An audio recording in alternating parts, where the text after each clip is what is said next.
years worth of street work in 5 years' time. It's a tax, again, that will drop off in 10 years' time, if not sooner. It is a solution to our street concern. It's an aggressive approach. And it will take us a long ways to bring our city back as far to where it should be as far as streets. It's not going to address brick streets. That's a whole different beast, our brick streets. And it's not going to take care of a lot of streets that don't have curb gutters and storm sewers as it is. But you'll see a marked improvement. So that's the one. The other one is our fire and police pensions and funding them. I'm not going to get into that because I'm going to address that in a little bit. But those are the two, infrastructure and pensions. And you'll start now. Why would you be a better mayor than your opponent? Well, I have experience. That's one way. I'm committed to the city. I'm very much involved in everything that goes on with the city. I was involved with the community vision workshops that were held a couple of years ago. I was part of the Main Street Revitalization Committee that has led to everything that, much of what has been going on in the last several years. I was part of the National Register of Historic Places. I went to Springfield, spoke on behalf of the city. I attend chamber after hours events and ribbon cuttings in support of small businesses. I'm all about economic development without added cost to residents.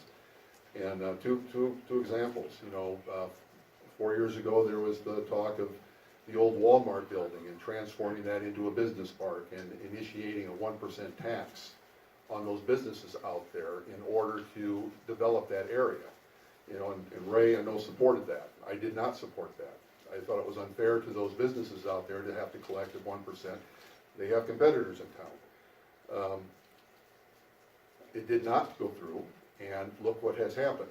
We had a developer come in and transform it all, and we didn't have to put any tax on those businesses out there. We had, Premier came over from Peru, the flashlight guy. He bought a building on Railroad Avenue. Spent $1 million buying that building. Wanted to bring the entire business to Princeton. Wanted to buy our recycling building. It was going to add jobs. It's going to expand our tax base, which everybody wants. Expand our tax base. It lowers our taxes, our property taxes. It's growth. I supported that. We didn't sell the building. We haven't sold it now. And the reason why we haven't sold it is because we have some city department heads that wanted to keep the building because of storage purposes. That's all. That's fine and well. So we're holding on to the building for now. If we would have sold it, everything would have worked out. But it's disappointing to me that we had 3 council members vote against it. Voted against jobs, voted against growth, voted against expanding our tax base. So I am all about economic development, but I stand for economic development. I'm going to be for economic development.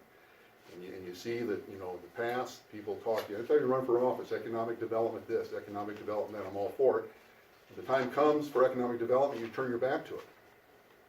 And now we're back to square one.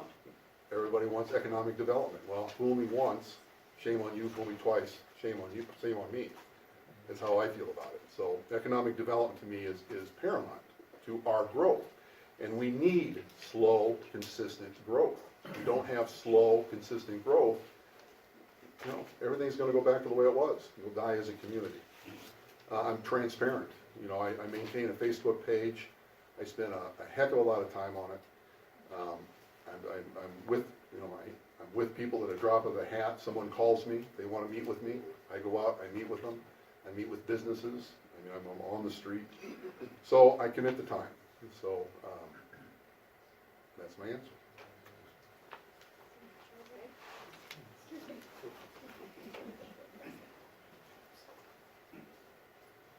I am going to answer this by what I will do as mayor.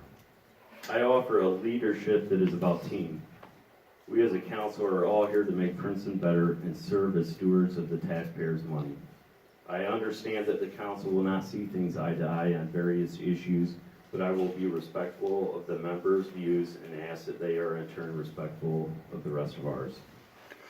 I plan to be involved in all economic development meetings, as that is very important to our community and how we grow. I realize the presence of a mayor at those meetings directly shows the stance and direction of the city. The city council should be kept in the loop on these topics from day to day and day one in order to keep the development moving forward and not making false promises or causing embarrassment from lack of council support. I plan to introduce a team meeting for discussion of various topics and get a mutual direction on going forward as a council. We should have these team meetings several times throughout the year, keeping us progressively moving forward. This process gives us true direction and understanding. I also would like to get council support for the city budget to be like an actual tax year, January 1st to December 31st, which makes more sense and keeps us in the same budget year rather than lapsing over.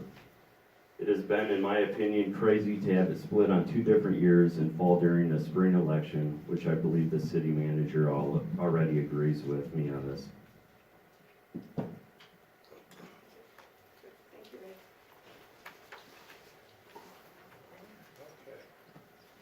Okay. All right, what is the status of the city's pension system, and how do we best address it? Ray, we'll start with you. The IMRF is our non-public safety employee pension that is well-funded and one of the top 10 best public employee retirements in the country. The police and fire pension is underfunded, and we are now being mandated to get them funded over time. The police pension are funded about 62% and the fire pension about 74%. We will really depend on our city manager to recommend some possible remedies to this.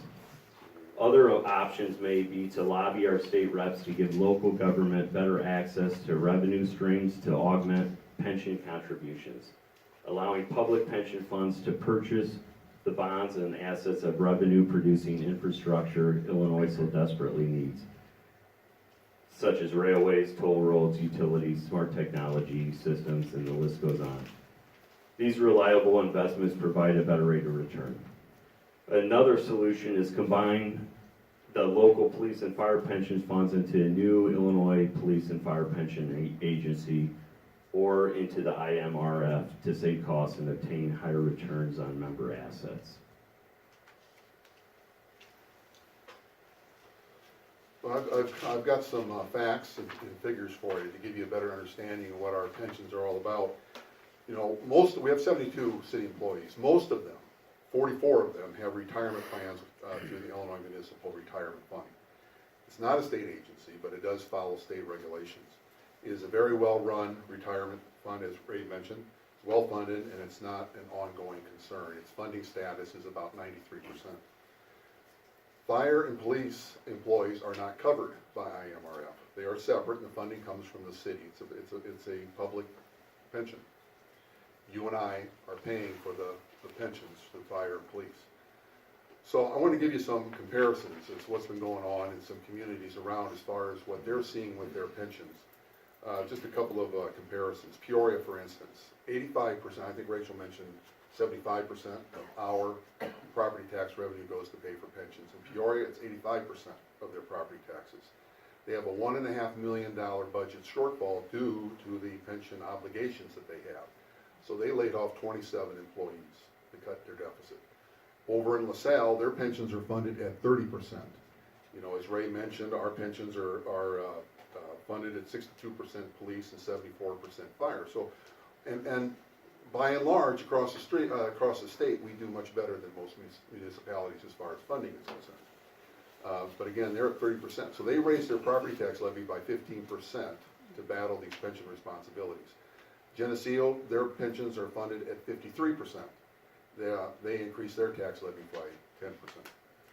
So pensions are a problem for municipalities, and it's, you know, I mean, I could go on and on with these stories of these towns and municipalities throughout the state, but it's a bad situation. So IMRF. So we have, as I mentioned, 44 active employees in IMRF. They pay 4.5% of their pay goes into their IMRF account. The city, we contribute 9.55%. That's $326,000 a year this year. Fire and police, they have 15 active police employees. They contribute 9.9% to their pension, and 13 active fire employees who contribute 9.45%.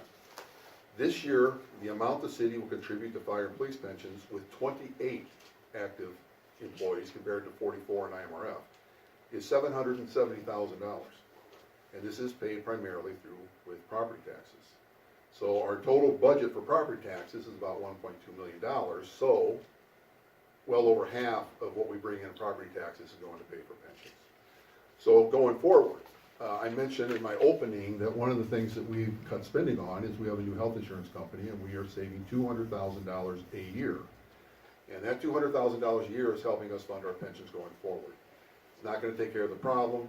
Funding pensions will always be a challenge for us, but we do have that avenue. Currently, Rachel and our city treasurer, Bob Davidson, who I think is here tonight, saw him earlier, they have been working on what we can do to make sure that our pensions are funded by at least 90% by the year 2040. That is the year mandated to us that we have to have our pensions funded at 90%. We're working on a plan to be funded at 100%. Just makes more sense to be funded at 100%. If you backtrack, you got whole 10%, you don't want to drop below 90%. So if we can get funded at 100%, we'll be a lot better off. And the state is considering, they've been talking back and forth, it's been going on for years, but they are considering consolidating downstate fire and police pensions with IMRF for new hires going forward, not the current employees, it'd be for new employees going forward. But there are problems with doing that with IMRF because it will increase their debt, and they don't want to do that. So if we can relieve ourselves of the funding pensions, we would free up a ton of money for community-specific projects, so long as our current employees get what they're told they'll receive when they were hired on with the city, which they will. But it is an ongoing concern, and we are doing everything we can to battle it.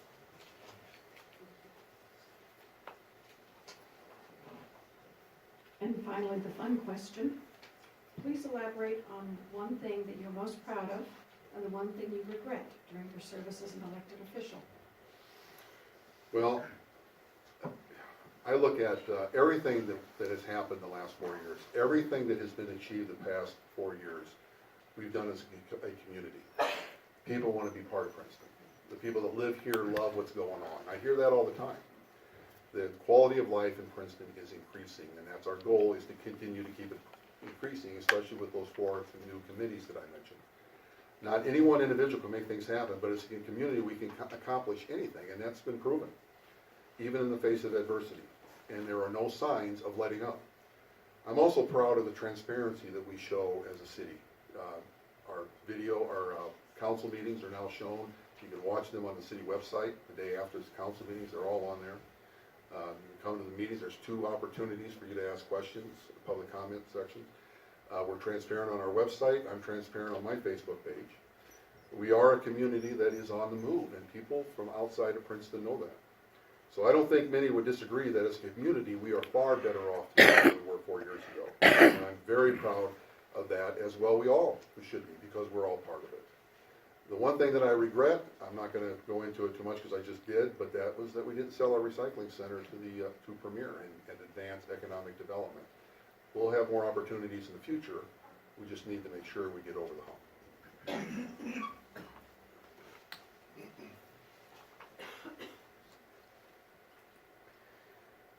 I am most proud of the fact that I stand up for what I believe on the issues, even when they're not the most popular or even when I've been attacked for them. My regret is not being able to get the building facade program I had introduced up and running, mainly due to the budget, which is not currently looking good with a possible $600,000 deficit this year.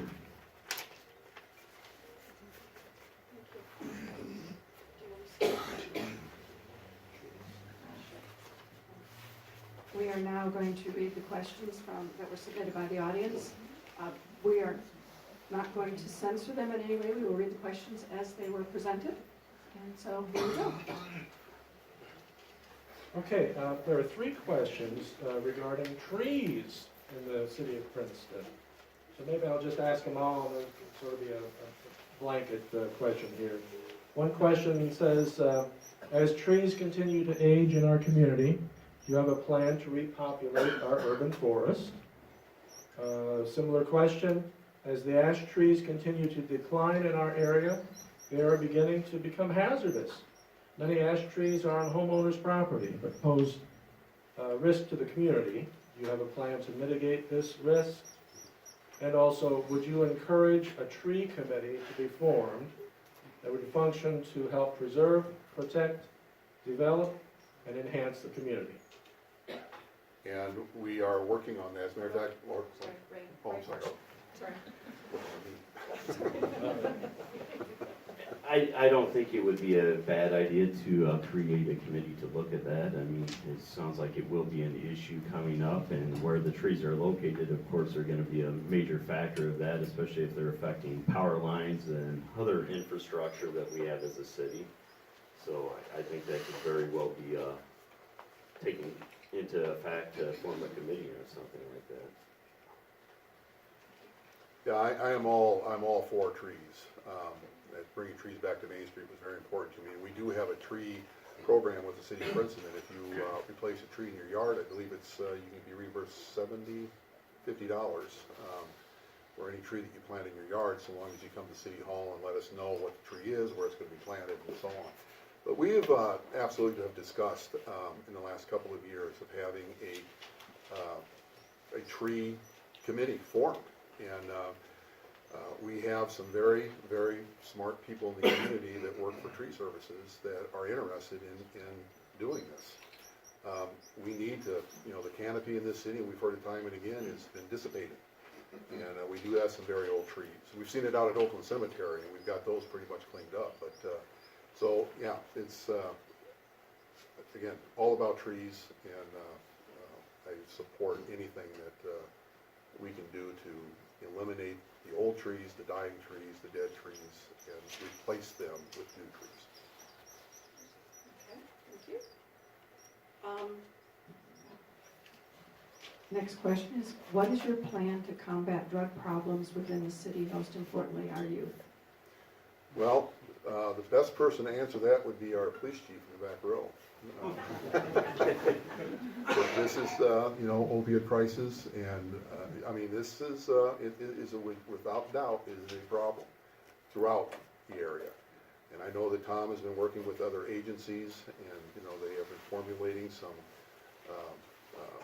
ideas as how we can attack the drug problem, how we can have some outreach, and provide assistance to people that have issues that want to come forward and resolve them. But it is a severe problem, and it's not just, it's not marijuana anymore. I mean, we're talking, you're talking heroin and cocaine and, a host of other opiates. A lot of issues that a lot of people have, and it's just identifying the people that need the help is part of the problem. So I would defer this to Tom because he is much more on top of this subject than I am, but we are definitely working towards solutions. I would agree that we'll definitely depend on a chief and the hospital, maybe as a coordinated effort to come up with some plans, ideas on that. Some possible granting that might be offering some programs that might be proactive towards this. Okay. Thank you. All right, here's another question. What about low and moderate income housing? And that's the question. Ray.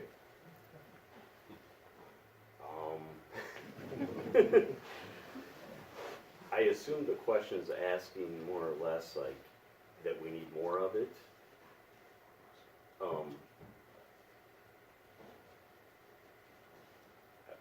I guess it goes back to development and the city growing also. It's going to be a concern, I'm sure, because with the added prices of taxes and just everyday life, things are getting more and more expensive, and there's younger families that don't have the means and the money to cover the higher rental costs in town. So it's probably going to be an issue. I don't have the correct answer for how we're going to take care of it, though. Yeah, I don't, I'm not a fan of subsidized housing. I don't know exactly where we are with the housing market in Princeton today as far as homes and renting and so on. I think that with our movement as a community as it is, we are growing. I do believe we have a lot of people that have been moving back to Princeton. people that have went to college and went away and they're coming back home and they're bringing their kids, and I think you're gonna see a spike in some of the school enrollments in the years coming up. But the housing market in Princeton, I know, you know, there's not as many homes on the market today as there were 4 years ago. You know, we were running about 120 to 130 homes on the market. And last I heard, we were down in the 90s, and it's been that way for about a year and a half. Homes are not staying, a lot of homes are not staying on the market very long. So, and that's telling me that we have people that are moving back to Princeton. But as far as low income, you know, I don't know if that's what the question was. I don't know exactly, it really wasn't, it's very unclear. But, you know, I don't know exactly what the question was driving at. But, Is there a need for it in town?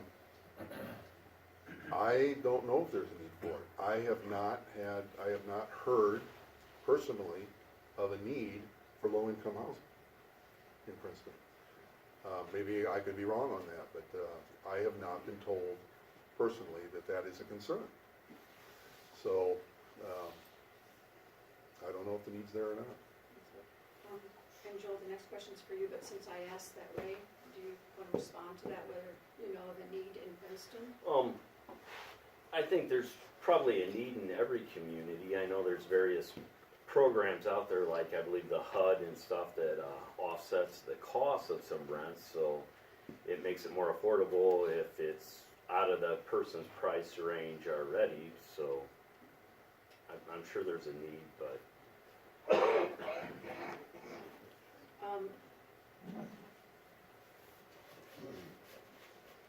Next question, and Joel, you will start. Do you see any way to help PES complete the project for a new building? New school benefits our kids and also marketing Princeton. And we do realize this is a bit out of your purview since you're not on the school board and not part of that. But feelings on education in the schools? Well, I'm really big on education. I support a new school, an elementary school in Princeton. It's you know, a new school in Princeton. I look at it from the city standpoint. You know, what does it do for the city? You know, we all know what it can do for our kids. We all know what the positive takeaways are of a new school. You know, from the city standpoint, it's not going to bring business and industry to Princeton, but when we get industry in Princeton to come to Princeton and look us over, they see a brand new shiny school, it's going to make an impression on them. And that could very well lure them to Princeton, especially when you look at, you know, when you consider our high school and what we have there. So I support a new school, and I have met with Tim Smith and Steve Boslog many times on the school, and you know, I think it's going to get done. You know, they backed off having a referendum this spring, but I do see a referendum coming around in the future.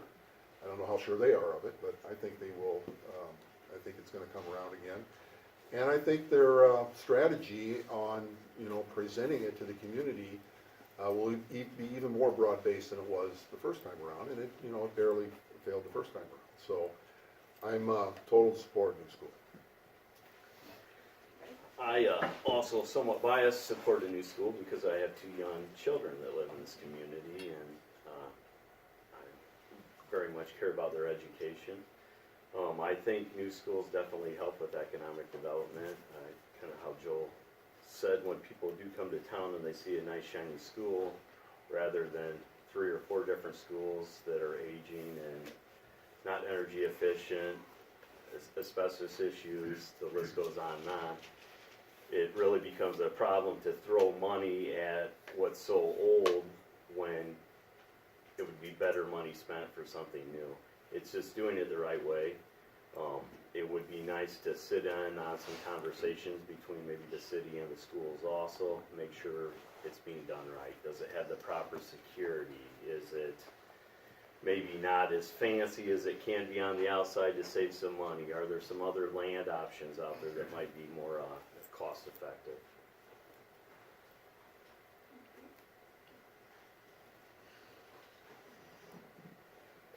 Okay, Ray, you'll start with this one. Do you offer any breakthrough solutions? Any ideas you have that can build our confidence in Princeton?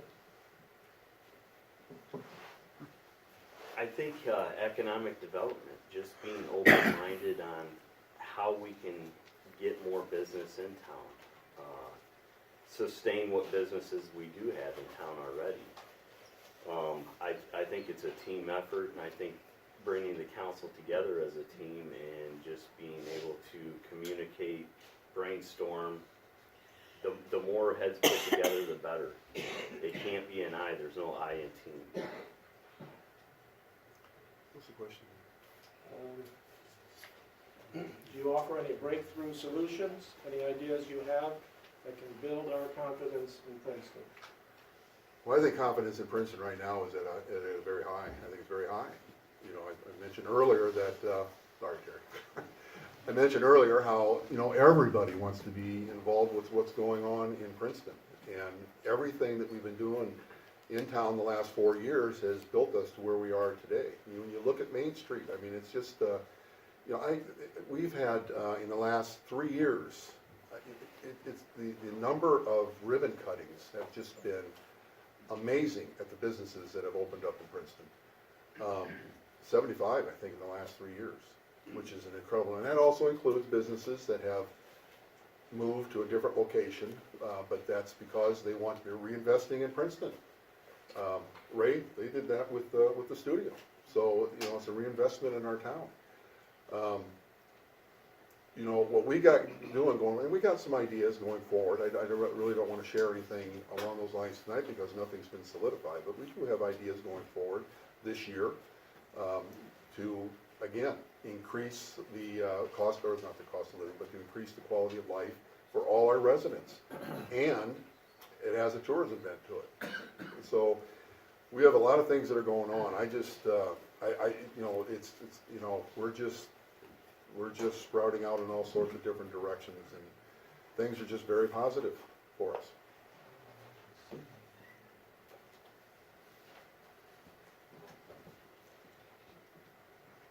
We did have a question that was asked for one person. I'm going to ask it of both. Over the course of the years you have been elected to the city, can you tell us about 3 projects you initiated and are most proud of? Joel? Well,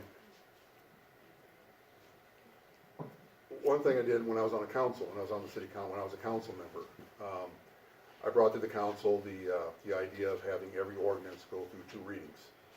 You know, too many times in the past, you know, people wouldn't even know it was going to come up until they read about it in the paper the next day, and it had already been passed. And now we have ordinance read twice. We'll have an ordinance read tonight, and 2 weeks from now we'll have an ordinance read again. It gives people plenty of time that in the 2-week intervening period that they can, they have questions, concerns, and they want to delve into it a little bit more. They have opportunities to contact the council members.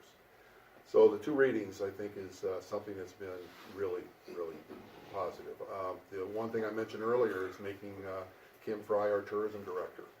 I mean, just think of the things that that Kim has done as our tourism director, the street concerts, the commercials that we're airing, the marketing that she's doing. I mean, everything that is coming out of our Princeton tourism with Kim at the head has just been, it's been outstanding. I would mention, you know, hiring Rachel, but that was a group effort. You know, and the other thing, and this, I brought this up 4 years ago, but when I was on the council, the one thing I did, and this is, you know, I brought home rule to the front. And there was a huge discussion on home rule, whether Princeton should become a home rule community. And to me, that as a role as a council member, as a role as a mayor, I mean, that's what we're supposed to do. We're supposed to bring ideas to the community, to be debated, to be discussed. Is it good? Is it bad? Turned out that people didn't want home rule, but it was discussed and it was debated. I mean, it was just, you know, we were going on for months on the issue. So in the end, it failed, and that was fine with me because you spoke, and that's what it's all about. But it's bringing ideas. So those are 3 things I'm most proud of, I think. I don't have anything necessarily glamorous. It's a huge thing that I brought through. I do a lot of work behind the scenes, communication within the city with departments. One particular storm sewer project, or sewer project they were doing in an area, they had missed on the plans 2 houses, which made no sense to leave 2 houses off of the new sewer and the new street project. So that was looked at, I drew it to the attention of the proper channels, and it was added in. So nothing right outside within a meeting, but a lot of behind the scenes work. Okay, so Ray will start this question. Sometimes it seems like our local government suffers from the same kinds of problems that state and federal governments do. City council members seem to disagree so much that they don't talk or listen to each other. The same thing goes for different groups who feel left out or taken for granted. What do you personally commit to do to overcome that problem? More communication, more keeping everyone involved, keeping everyone informed, not personally attacking people when they have different ideas, not going on Facebook and trying to embarrass someone that's on the council.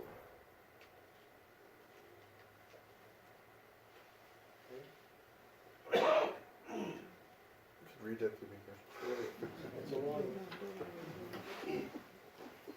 Sometimes it seems like our local government suffers from the same kinds of problems that state and federal governments do. City council members seem to disagree so much that they don't talk or listen to each other. The same thing goes for different groups who feel left out or taken for granted. What do you personally commit to do? I'm just going to start again. What do you personally commit to do to overcome that problem? This was actually my first regret answer that I deleted and went with the economic development answer. But it's a regret, but you know, one of the regrets that I have is that we don't have a more cohesive council. You know, we have issues that come up in council meetings, and you know, council members are involved in everything. We have closed session meetings. We talk about economic development. I mean, it's not, nobody's being left out of discussions. They may not agree with what they're hearing and so on, and that's fine. I don't agree with everything that I hear, and I know that the others don't agree with everything they hear. But you know, there is a lot of discourse sometimes in meetings, and you know, people will speak out against a project, a very worthwhile project that we're moving towards, and that's fine. If you don't like the project, there's nothing wrong with it. You want to criticize it, that's fine. But you know, I would prefer that there be more. You know, if you're going to criticize something, come up with a solution. Come up with a different idea. Come up with a different way we can look at things, instead of just criticizing and doing so very angry. You know, there's really no call for that, and we do see it quite a bit on the council, and it's an unfortunate situation. So going forward, you know, part of the issue there is, you know, I think we could do some strategic planning, you know, with the city, with the council members, so we can get on the same page and try to hash out the differences that we have, you know, in a professional way. You know, there's a lot of communication. You know, I communicate via email with council members. I communicate phone calls. I don't get my phone calls returned by some council members. I don't get my emails answered. And some of the emails that I do get answered are very, you know, mind your own business.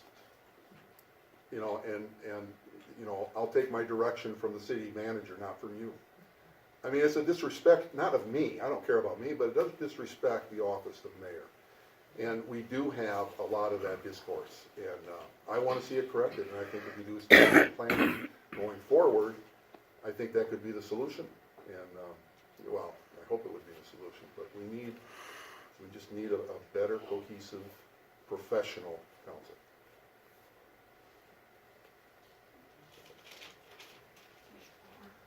We had touched on this a little bit earlier, but I'm going to go ahead and read this in its entirety. What is the current status of the sports park development agreement? Is it still viable that it's a key deadline, which I believe you've answered? But if there's been a change in the agreement, has it been memorialized in writing? Nothing's been memorialized so far in writing, although we do have an agreement in place that the council passed. You know, this sports complex, it's going forward. Everything's going forward as planned. Everything's going forward. It's taken a little bit longer, and the reason why it's been taking a little bit longer is because when they first came out with the plan, all it included was 4 fields. Well, Then they were contacted by other people and they got different ideas, so they added a dome. Then they added a splash pad, and now they're moving restrooms around, so they aren't just centered. They're out in the exterior portions of the park. So those plans come up, change of plans, it extends the project. You know, there's all this talk about this 90-day, period when they were supposed to come forward with their financials. Nobody's interested in that property out there. Now, we have it for sale, we're actively marketing that property. The only deadline, as far as I'm concerned, is the time somebody comes to us and wants to buy the property. That'll be the deadline. You know, they're putting everything together, and they plan on breaking ground this summer. They hope to have the dome up this winter for active participation. And then the turf goes in next spring. That's the game plan. There's been a lot more progress towards the sports complex in the last month and a half than there has been in quite a while, and it's all very promising. But I also have to say that, to me, this is an economic development project. We all agree on that, except for the Federal Economic Development Agency. They don't agree with that. They don't think it's not in their terms. And Rachel and I spent, I don't know how many conference calls we had with the EDA in both Washington, D.C. and in Chicago. How many letters that I sent personally to Adam Kingsinger and to the EDA, trying to get them to some kind of agreement. The problem is that, a couple years ago, the city put a cul-de-sac in there. And I'm not sure why they put a cul-de-sac in there. I voted against putting the cul-de-sac in there. It didn't make any sense to put a cul-de-sac in there. But part of the EDA agreement on that cul-de-sac is that we can't sell that property for less than market value. So we can't sell it for $1 an acre. And that's why we've been working with the EDA, so we can remove that 29 acres from their grant, so we can sell that property for $1 an acre. And then when the sports complex opens, we have a 50-cent amusement tax that will be on every admission ticket, and we hope to make back the value of that property and then some, because the tax won't drop off, probably within about 5 years' time. So we're not going to be losing out on this deal. We're going to be, and the money over and above that comes back to us, we're going to reinvest in that park. So it will be a game changer. What are your feelings on that? I'm optimistic that it will move ahead, but once again, there's no deal that's done until it's a done deal. Nothing's a sure thing until it's a sure thing. That's the truth. Even then, it's not sure. Yeah, sometimes. Okay.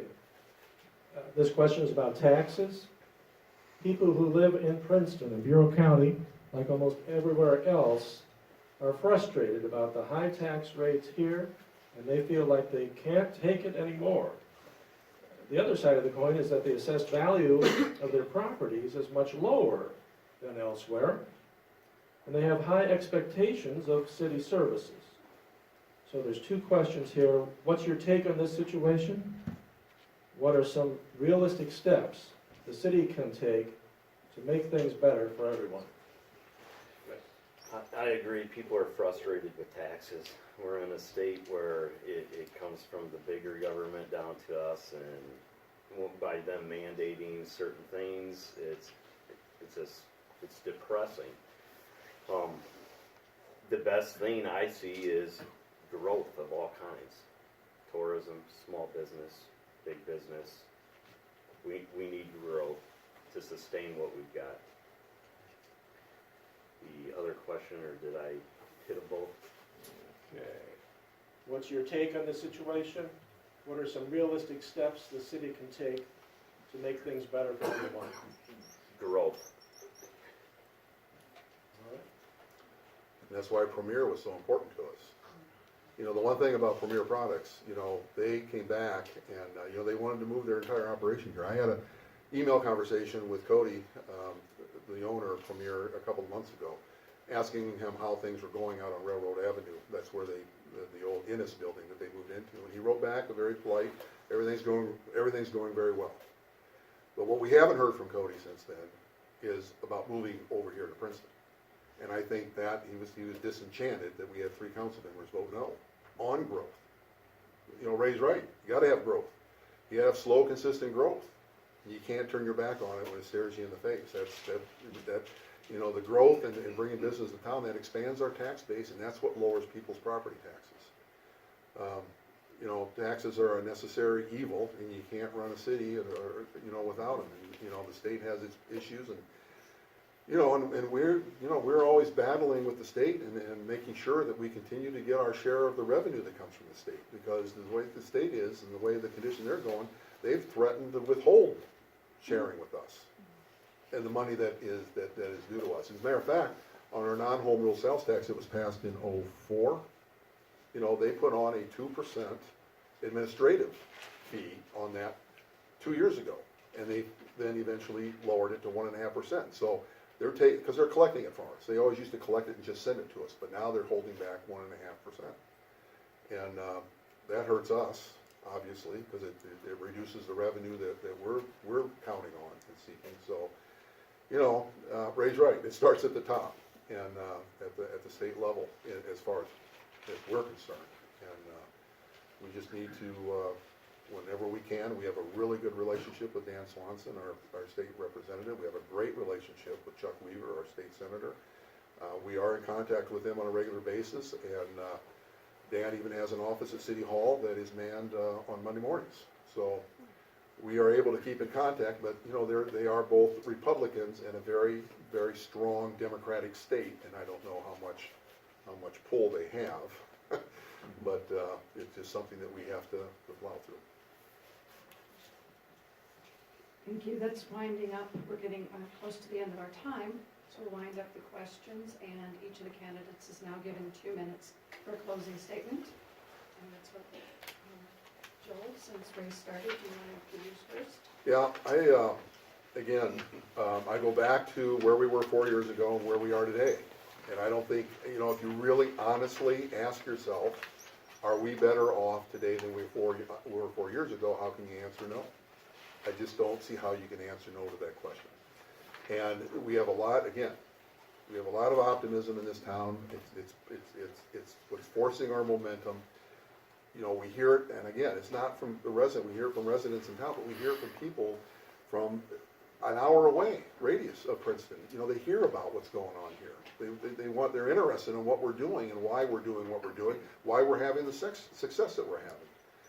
So again, I think we're better off than we were 4 years ago by a long shot.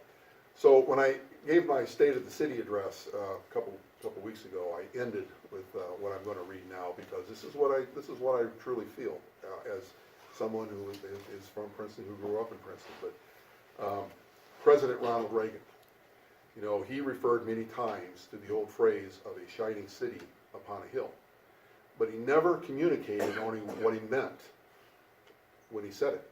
He never shared what he saw, you know, when he said it, until his last address to the nation before leaving office. And that is when he explained what he saw when he referred to the shining city on the hill. In his mind, he saw a tall, proud city on a solid foundation, God blessed and teeming with people of all kinds, living in harmony and peace, humming in commerce and creativity. That's what President Reagan saw. And it's what I see. And the city I see is Princeton. Has been, is, and always will be. Thank you.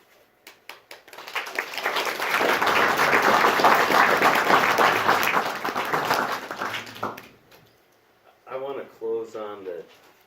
I've lived in Princeton my entire life.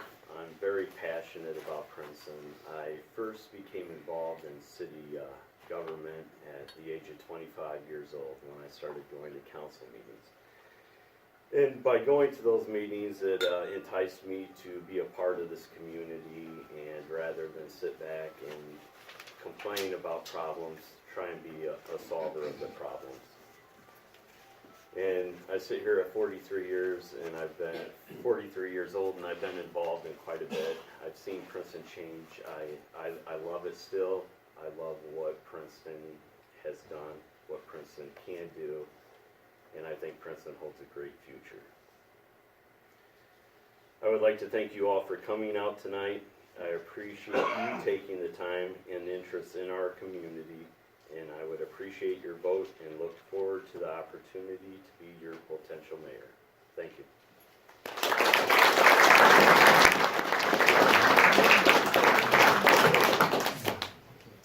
Well, Well, thank you. Thank you, Ray. Thank you, Joel. Thank you, Rachel, for participating tonight. Just like to remind you once more that there will be a second candidates forum on Saturday, March 16th at 10 a.m. right here in this room. 24 candidates, and I think I saw a number of them here. Laura Fabia, Hector Gomez, Jerry Newman, and Robin Swift. They're running for 2 Princeton City Council seats. They'll be on hand here to share their views on the issues and why you should vote for them. We hope to see you then. Thanks for coming. Good night.